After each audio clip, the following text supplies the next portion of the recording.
subject is simply God's Nuestro superior tema es power. el poder superior Now, de Dios. looking at Y vamos a ver la última parte del Evangelio de Juan, capítulo 11. Y uno, primero que nada, podría pensar que tenemos aquí solamente un pasaje que une una parte con otra. Y hemos estado estudiando cómo el Señor Jesucristo levantó a Lázaro y los eventos que conllevaron a ello. Y capítulo a capítulo hemos visto que tenemos un gran y poderoso tema en cada capítulo. Y grandes eventos vemos en el Evangelio de Juan y grandes milagros. Y aquí, en la última porción de Juan 11, pues parece que no hay ningún gran milagro, de hecho no lo hay. Parece que hay diferentes enunciados negativos solamente. Y podríamos decir que es esencial que aparezca porque esto es un enlace entre lo que pasó antes y lo que viene después. Sin embargo, este es el Evangelio de Juan, no lo olvidemos. Y ya nos hemos acostumbrado al hecho de que en cada porción que estudiamos siempre encontramos alguna gran verdad, siempre encontramos alguna cosa importante. Y aquí no es una excepción. Esta parte final, este pasaje de enlace entre lo anterior y lo que sigue es bastante profundo. Y la forma en que el Espíritu Santo obró al inspirar al Espíritu, no, perdón, al inspirar a Juan a escribir esto, tenemos que recordar que es más que una simple literatura humana. Hay un tema, un desarrollo, y de hecho hay diferentes temas, pero solamente podemos estudiar uno a la vez. Y a medida que estudiamos estos versículos, el versículo 47 al final, y lo estudiamos y lo vemos y vemos cuál es el sentido coherente o el tema especial y mensaje especial de esta parte final del capítulo 11 que narra cómo fue levantado Lázaro de los muertos. Muy pronto entonces vemos que estamos estudiando un análisis de la forma de pensar de los principales sacerdotes y los escribas. Se nos dice cómo consideraban ellos las cosas, cómo tomaban decisiones, qué palabras específicas utilizaban para poder hablar de sus resoluciones y determinaciones, para poder arrestar a Cristo y juzgarle y matarle. Sus predicciones también las vemos y entonces estamos viendo una especie de análisis de todo esto. Las personas rechazan a Cristo. Las personas en aquel entonces se volcaban al ceremonialismo o en estos días al humanismo científico o al materialismo. Y si uno intenta predecir eventos mundiales y lo que va a pasar en la vida y de qué trata la vida, y al hacer eso dejamos completamente de lado a Dios y al Evangelio y a Cristo, pues entonces las predicciones estarán completamente mal. Nada funcionará. Porque las políticas para la vida no servirán para nada. Ni las que tú hagas, ni las que hagan los políticos, ni nadie. Porque cualquier cosa que esté basado simplemente en un pensamiento materialista, en un pensamiento incrédulo e irrespetuoso en contra de Dios y Cristo, pues no funcionará. Y vemos el análisis de eso aquí. Y entonces es importante que los entendamos a ellos. Y tengo que decir que ni siquiera hemos empezado a estudiar el pasaje, pero estos líderes principales de los judíos eran gente muy inteligente. Tal vez no eran los mejores judíos que había por ahí, pero eran los más listos, eran muy inteligentes. Las personas que obtenían altas posiciones en la sociedad judía y en la iglesia judía de hace tanto tiempo, ellos no eran tontos. No tenemos que subestimarlos en absoluto, eran gente brillante. Y eso siempre ha sido el caso de forma histórica, una tendencia en la sociedad judía, siempre ha sido así. Los judíos ponen, em, no ponen gente que sea, que no sea muy capaz. Y aún así, sus fórmulas, sus determinaciones de lo que harían, de las cosas que actuarían y harían, estaban mal. Y lo maravilloso es que Dios tuvo control de todo. Y todo eso fue para la gloria de Dios. Y estuvieron en un error en sus acciones Y Dios entonces fue soberano en todo eso y ajustó sus acciones para poder llevar a cabo su propósito y voluntad. Y entonces Juan lo muestra a medida que estudiamos el pasaje. Y entonces comenzamos con el versículo 47 y mi primer encabezado es muy simple. Sus predicciones fueron erróneas, así de inteligentes como pudieron haber sido, estaban mal. Entonces los principales sacerdotes y los fariseos, y acuérdense que los fariseos eran los que instigaban todo esto, pero los principales sacerdotes, en su mayoría saduceos, y todos ellos también habían otros fariseos, y este es el concilio del Sanedrín, los 70, los gobernadores de los judíos. Ya sea que todos estuvieran presentes o no, no lo sabemos, pero obviamente la mayoría tiene que haber estado ahí. Sí, no hay pista ninguna de que estuviera ahí Nicodemo, que evidentemente hubiera estado en contra, ni tampoco José de Arimatea. Ellos estaban ahí, pues no lo sabemos. ¿Estaban callados? Pues no lo sabemos. Y muchos de ellos ya habían creído. Eso se nos dice también en el Evangelio de Juan. Ya habían creído en Cristo. Y en particular cuando se levantó Lázaro, en este mismo capítulo, unos versículos antes. Y ustedes se acordarán cómo el Señor Jesucristo hizo algo intrigante. A medida que levantaba a Lázaro, Él le dijo a los que estaban ahí, a estas personas justo que están aquí, estos principales de los judíos, algunos de los cuales habían ido a llorar y lamentar con María y Marta, y les dijo en cierta forma, vosotros desatadle. Y ellos habían olido ese olor de muerte, si tú quieres, en esa tumba. Eh, la piedra fue quitada del medio y era evidente que ese hombre que había muerto pues estaba descomponiendo ese cuerpo, ya tenía 4 días y aún así ellos tocaron su cuerpo vivo. Uno no puede estar más cerca del milagro que eso. Ellos ayudaron a zafarle del sudario donde estaban y aún así, a pesar de que unos creyeron, otros fueron endurecidos. Otros activamente se opusieron a él y vemos toda esta dureza de corazón en el versículo 46. Dice, ¿qué hacemos? Y la traducción es así, ¿qué haremos? Pero no todas las traducciones lo ponen así. Algunas dicen así, ¿qué haremos? Pero es que eso no es lo que dice el original. El original dice, ¿qué hacemos? O ¿qué estamos haciendo? Una cosa así. ¿Qué estamos haciendo? ¿Qué hacemos? Eso es lo que se estaba meditando en el concilio. ¿Qué hacemos? No tenemos todavía una resolución firme y muchos de los intentos de ejecutar a Cristo han fallado. Y de hecho no eran oficiales esos intentos de asesinarle. Lo vemos en los capítulos anteriores. Las personas habían tomado piedras, le habían llevado fuera y lo querían ejecutar. Y no había habido todavía una política definitiva de hacer algo. No había una orden oficial de arresto. Todavía tal vez querían atraparle, pero todavía tal vez no tenían la determinación de matarle. Tal vez antes no. Pero dicen, ¿qué hacemos? ¿Qué estamos haciendo? De hecho, en el original está en presente. Porque este hombre le despreciaban. Mira cómo si este hombre le despreciaban. Y podemos ver cómo están confesando con estas palabras la dureza de su corazón. ¿Qué hacemos? Porque este hombre hace muchas señales. Estas palabras son fuertes. La palabra que dice aquí señales en el griego no son maravillas, milagros, cosas así, sino es la palabra que significa marcas o señales, como está aquí en el español, algo que señala, puntualiza algo.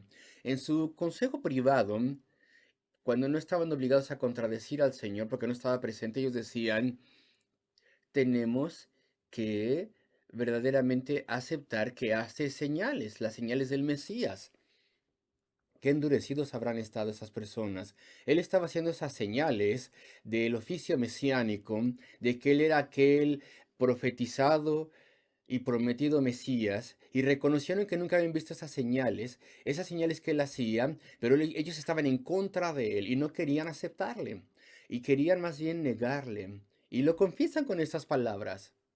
No podían cuestionar sus señales, y me pregunto cuántas veces y cuán frecuentemente aquellos que iban a investigar se dispusieron a ir a las casas donde las personas podían decir, mi hija ha sido sanada, mi hijo fue sanado, mi esposo, mi esposa fueron sanados. Y ellos habrían dicho de forma ansiosa, bueno, ¿cómo está esa persona ahora? Y tal vez estaban esperando escuchar que la sanidad se había desvanecido o que había sido revertida ese milagro, pero nunca fue así. Nunca pudieron descubrir ningún caso así por más que preguntaron, nunca.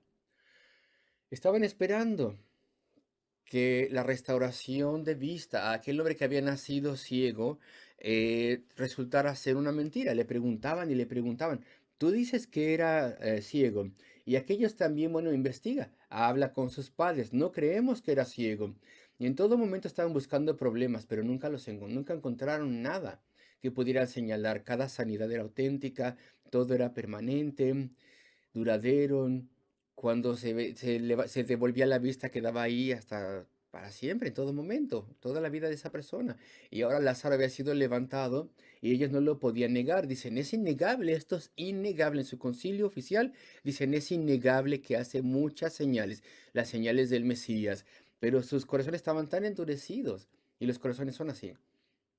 Las personas dicen hoy en día, si Dios estuviera ahí y si Cristo fuera verdad, y si la Biblia fuera verdad, ¿acaso no habría dejado alguna evidencia poderosa y refutable? Pues entonces todos nos convenceríamos, todos te escucharíamos, a ti si eres cristiano, y a los predicadores también. Pues no, no es cierto, no se convencerían, no escucharían.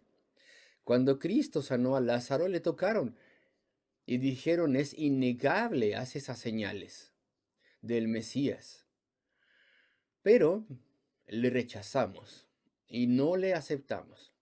Y él es nuestro enemigo y no le queremos. Y sabemos por qué, claro, porque él predicaba el arrepentimiento y que se cambiara la vida del pecado y que buscáramos la misericordia de Dios en arrepentimiento y la salvación, la conversión. Y ellos odiaban ese mensaje. Entonces no le aceptaban. Ellos pensaban que si Cristo era recibido por las masas, pues entonces sería mostrado que ellos eran hipócritas. Entonces habría sentencia de muerte en contra de ellos. Y todo eso se revela en sus palabras. ¿Qué estamos haciendo? ¿Qué hacemos? Estamos dejando que se salga con la suya. Este hombre le despreciaban. Estamos dejando que continúe con esas señales del Mesías. Versículo 48, su predicción. Ese es el primer grande error, míralo. Si le dejamos así continuar, todos creerán en él. Es inevitable. Casi dicen, cualquier persona razonable y justa le creerá. Es inevitable. Y los romanos vendrán y destruirán nuestro lugar santo y nuestra nación. Si las personas creen en él, los romanos pensarán que hay una insurrección y rebelión en contra de ellos, y entonces vendrán y nos destruirán. Pues estaban en un grave error, de hecho. Porque lo que pasó, lo que es histórico, es que sí, le quitaron la vida a Cristo, y los romanos vinieron y los destruyeron. ¿Por qué? Pues porque ellos asesinaron al Mesías. Por eso, el juicio de Dios estaba sobre ellos. Y en el año 70 después de Cristo, como ustedes sabrán, el ejército de Tito rodeó Jerusalén y avanzó y destruyó la ciudad y destruyó el templo. Y ellos dijeron, si le dejamos vivir, los romanos vendrán y nos destruirán. Pues no, más bien si le mataban, los romanos iban a venir y los iban a destruir. Y eso es lo que pasó. Tenían que haberse dado cuenta de ello. Las escrituras les enseñaban eso. Ellos eran estudiosos, eran gente capaz. ¿Y acaso Juan el Bautista no había predicado, he aquí el Cordero de Dios que quita el pecado del mundo? Él era el Mesías. Cualquier acción en contra de él, desde su punto de vista, conllevaría su juicio. Entonces su predicción fue errónea completamente errónea. ¿Por qué? Pues porque no respetaban a Dios ni a Cristo. Entonces su juicio fue necio, su evaluación de las cosas fue necia, a pesar de que eran gente brillante. Y vemos esto constantemente en la vida, la necedad de incluso gente brillante cuando desprecian a Dios. Y lo vemos, por ejemplo, en una forma religiosa a través de los siglos.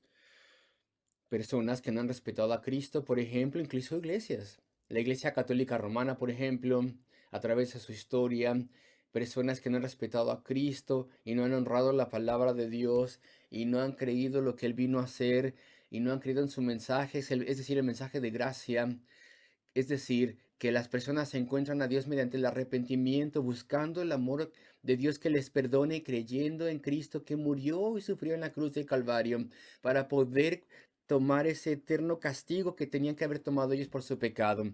Ese mensaje que dice que necesitamos nueva vida y conversión. Pues la gente que rechaza todo eso y no lo creen, ¿qué ponen en lugar de todo eso? Pues utilizan, según ellos, su raciocinio, según ellos, y dicen, si hubiera un Dios, tendría grado de nosotros solamente si intentásemos hacer buenas obras y intentásemos agradarle a través de nuestro esfuerzo, de modo que echan a la basura la gracia y en su lugar que tienen pues obras. Y nosotros no podemos jamás agradar a Dios o encontrar su aceptación a través de las obras, porque somos pecadores y fallamos terriblemente y necesitamos más bien el perdón de Dios.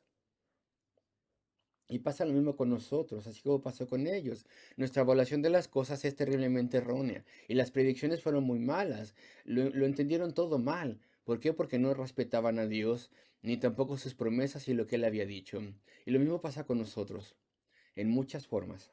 Entonces lo vemos en la iglesia, incluso entre algunas personas, algunas iglesias que se supone que son evangélicos su evaluación de las cosas está mal. Dicen, si vamos a ganar a las personas para Dios y vamos a traer gente a Cristo, lo único que podemos hacer es convertir nuestro culto en entretenimiento y tomar prestado toda la música y estilo musical decadente del mundo y poner una letra religiosa e incluso promover baile y todo ello. Tenemos que ser como el mundo para poder ganar al mundo en vez de seguir la Biblia. En vez de eso, ya no se cree en el poder de Dios y sus métodos y promesas, y entonces se pone en lugar de eso el mundo. ¿Y qué es lo que producen? Pues producen iglesias superficiales mundanas. No producen verdaderas iglesias donde se crea en Dios y se pruebe su fidelidad, donde se enseñen cosas profundas y se ame a Cristo y se le sirva. Nos convertimos en gente necia y tonta en cuanto no respetamos a Dios y su palabra y sus caminos y ellos fueron necios. Y lo mismo pasa con el humanismo científico. ¿Cómo vamos a cambiar la sociedad según ellos dicen?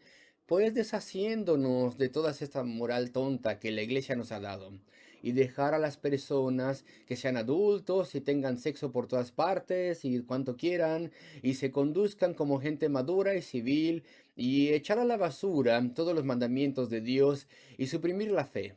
¿Y qué es lo que han producido? Pues una sociedad que cada vez más sufre y cada vez está más confundida, claro que sí. Y lo mismo pasaba con las personas en aquel entonces. Rechazaron a Dios, rechazaron su palabra, rechazaron a Cristo e hicieron entonces, cometieron errores tontos al respecto del futuro. Si le dejamos así, todos creerán en Él y vendrán los romanos y destruirán nuestro lugar santo y nuestra nación. Y cuando dicen lugar santo, tal vez estaban hablando del templo y Jerusalén. Y algunas personas piensan que estaban hablando de su oficio, su cargo en la sociedad, su buen vivir, porque eran sacerdotes, su autoridad y dominio. Y tal vez eso en sus corazones es lo que tienen en mente. Pero de forma superficial dijeron, los romanos tomarán nuestro lugar santo y nuestra nación. Segundo encabezado, versículo 49. Sus objetivos eran erróneos, lo que iban a hacer al respecto de ellos, su plan, todo ello estaba mal. Y uno de ellos dice entonces, Caifás, uno de ellos, sumo sacerdote aquel año, les dijo. Y bueno, aquí que dice aquel año, tal vez haga que alguien piense que cambiaban de sacerdote cada año, pero no es así. Él había sido sacerdote durante 12 años. fue señalado por Poncio Pilatos, de forma errónea, evidentemente, porque no se supone que él señalase ningún sumo sacerdote, pero era el jefe romano y pues lo hizo. Y Caifás fue depuesto un poco más adelante, pero en ese tiempo era sumo sacerdote. Y Josefo, el historiador judío de aquel entonces, nos dice que él era un hombre astuto, un hombre muy listo, muy astuto y violento también incluso. Caifás, uno de ellos, sumo sacerdote aquel año, les dijo, vosotros no sabéis nada. Y yo creo que tenemos que entender el espíritu en el que Caifás hubiera dicho una cosa así.